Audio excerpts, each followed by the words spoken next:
So how do we recreate ourselves and let go of old versions of ourselves? It's not easy, but the first thing you do is you have to decide. Like, for example, I'm not going to engage in gossip anymore. And you make a choice and you decide. And anytime people come up and they start talking about other people, you don't engage in it. And you don't really support it. And you start to take yourself away from those environments.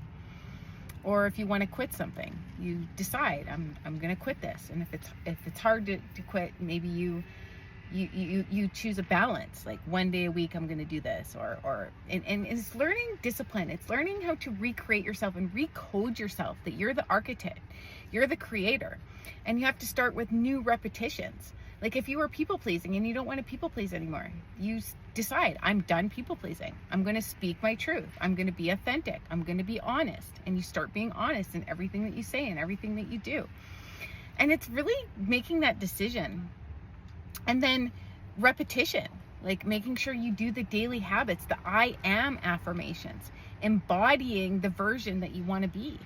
You know, if you want to be abundant, what would abundance feel like? And embody it until it shows up, because you are abundant. Everything comes from inside of you, right? It's the mind messes you up, and the mind will a lot of the times pull you back into a loop because it's comfortable.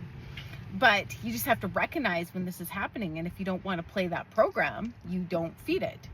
And it takes discipline and it takes a new muscle, but eventually you just, you know, at nighttime, you put in night affirmations, like with headphones as you sleep, and you start doing things differently, and you start thinking differently and changing up your routine. And that's how you learn how to, you know, bury old versions of yourself. If you don't want to act a certain way anymore, don't act as it anymore.